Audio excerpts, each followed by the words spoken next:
जय श्री सीताराम जी की। महादेव जी कहते हैं, हे उमा, गरुड़ जी की वाणी सुनकर काकभूषणी जी बहुत ही प्रसन्न हुए और सप्रेम बोले, हे गरुड़ जी, आपकी बुद्धि धन्य है। आपके प्रश्न मुझे बहुत ही प्यारे लगे। तुम्हारे प्रेम भरे सुंदर प्रश्न सुनकर अनेक जन्मों की सुधि आ गई है। हे तात, अब मैं वह सब कथा का वर्णन करता हूँ, उसे मन लगाकर सुनो। जब तप, यज्ञ, शम दम, वर्त दान, वैराग्य, योग और विज्ञान, इन सब का फल श्री राम जी के चरणों में प्रेम होना है। इसके बिना कोई कल्याण नहीं होता। इसी शरीर से मैंने श्री राम जी की भक्ति पाई, अतः इस देह पर मुझे बहुत अधिक प्रेम है। जिससे अपना कुछ स्वार्थ हो, उस पर सभी लोग प्रेम करते हैं। हे सर्पों के शत्रु गरुड़ जी, वेद मत से सत्पुरुष ऐसी नीति कहते हैं कि अपना परम हित जानकर महानीत से भी प्रीति कर लेनी चाहिए। रेशम कीड़े से पैदा होता है, उसी रेशम से कपड़े बनते हैं। इसी से परम अपवित्र कीड़े को भी सब लोग अपने प्राणों की नाई पालते हैं। जीवन का सच्चा स्वार्थ वही है कि मन, कर्म और वाणी से श्री राम जी के चरणों में स्नेह हो। वही शरीर पवित्र और सुंदर है, जिस शरीर को पाकर श्री राम जी का भजन किया जाए। जो राम जी से विमुख है, वह चाहे ब्रह्म के समान देह पा जाए तो भी वह चतुर विद्वान उसकी बड़ाई नहीं करते। हे स्वामी, इसी शरीर से श्री राम जी की भक्ति में मेरे हृदय में उत्पन्न हुई और इसी से यह शरीर मुझे परम प्रिय लगा। अपनी इच्छा से मरण होने पर भी मैं इस शरीर को नहीं छोड़ता, क्योंकि वेदों में कहा है कि बिना शरीर के भजन नहीं होता। पहले मुझे भी मोह बहुत सताता था। श्री राम जी से विमुख होकर सुख से कभी मैं नहीं सो पाया। अनेक जन्म लेकर नाना प्रकार के कर्म योग, जब तप, यज्ञ और ज्ञान आदि मैंने किए। हे पक्षीराज, संसार में ऐसी कौन सी योनि है जहाँ मैंने जन्म न लिया हो? हे पक्षीराज, सुनिए, अब मैं अपने पूर्व जन्म के चरित्र कहता हूँ। उन्हें सुनकर प्रभु के चरणों में स्नेह उत्पन्न होगा, जिससे सारे क्लेश मिट जाएंगे। हे प्रभु, पहले कल्प में पहला कलयुग पाप की जड़ था।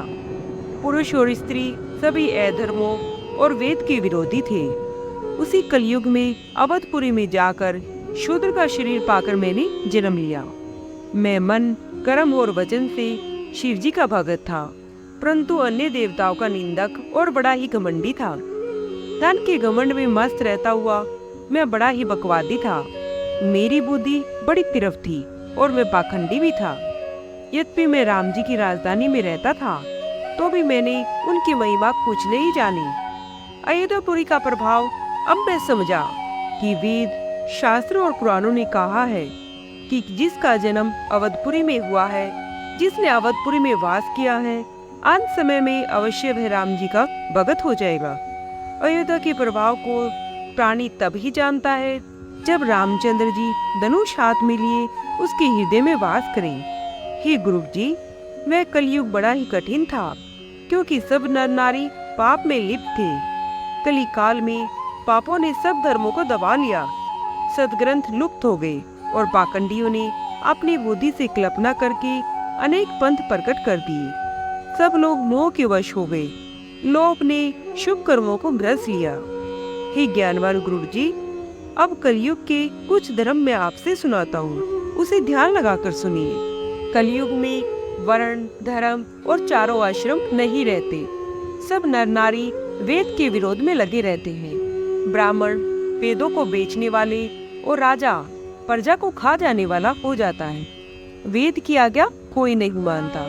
जिसको जो अच्छा लगे वही मार्ग है, और वही पंडित है जो डींग मारता है। जो झूठे से आरंभ करता है और पाखंड में लगा रहता है, उसी को सब लोग संत कहते हैं। जो प्राय धन हर लेता है वही होशियार है। जो बहुत सा पाखंड फैलाता है वही बड़ा आचारी है। जो झूठ बोलना और हंसी करना जानता है, कलयुग में वही गुणवान कहलाता है। जो आचार भ्रष्ट है और वेद मार्ग को त्यागी हुई है, वही कलयुग में ज्ञानी और वैरागी है। जिसके बड़े बड़े नख और लंबी चटाई है, कलिकाल में वही प्रसिद्ध तपस्वी कहलाता है। जो अमंगल वेश और अमंगल भूषण धारण किए हैं, और जो बख्शे अबख्शे सब कुछ खा लेते हैं। कलयुग में वही योगी सिद्ध और वही पूज्य है। जो प्राय अहित करते हैं उन्हीं को गौरव मिलता है। वे धन्य है। मन कर्म और वचन से जो लबार है, कलयुग में वही वक्ता कहलाते हैं। हे स्वामी, सब मनुष्य स्त्रियों के वश में नट के बंदर के समान नाचते रहते हैं। ब्राह्मणों को शुद्र ज्ञानोपदेश देते हैं और ज्ञानोपवीत गले में डालकर खुदा लेते हैं। सुहागिन स्त्रियां तो आभूषणों से रहित है और विधवाएं नित्य नए श्रृंगार करती हैं। गुरु और शिष्य का अंधे और बहरे जैसा बर्ताव हो गया है। एक शिष्य सुनता नहीं और गुरु कभी देखता नहीं। जो गुरु शिष्य का धन को भर लेता है परंतु उसके ज्ञान को दूर नहीं करता, वह गुरु घोर नरक में गिरता है।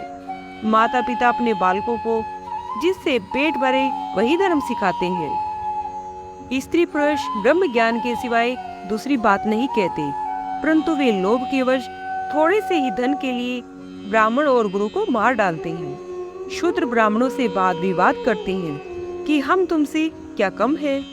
ब्रह्म को जाने वाली वही श्रेष्ठ ब्राह्मण है। ऐसे डपट कर आंख दिखाते हैं। जो प्राय स्त्री में आसक्त, ठगने में चतुर, मोह, द्वेष और ममता में फंसे हुए हैं, वही मनुष्य अभेदवादी ज्ञानी कहलाते हैं। मैंने कलयुग के ऐसे चरित्र देखे हैं। स्वयं तो नष्ट होते ही हैं और जो प्राय कोई अच्छे मार्ग पर चलते हैं उनको भी नष्ट कर देते हैं। जो तर्क करके वेद को दोष लगाते हैं वे कलप कलप भर एक एक नरक में पड़े रहते हैं। तेली, कुम्हार, चांडाल, किरात, कोल, कलवार आदि जो नीच है, वे स्त्री के मरने पर या घर की संपदा नष्ट होने पर सिर घुटाकर सन्यासी बन जाते हैं। वे अपने पांव ब्राह्मण से पुजाते हैं और अपने हाथ अपने दोनों लोग बिगाड़ लेते हैं।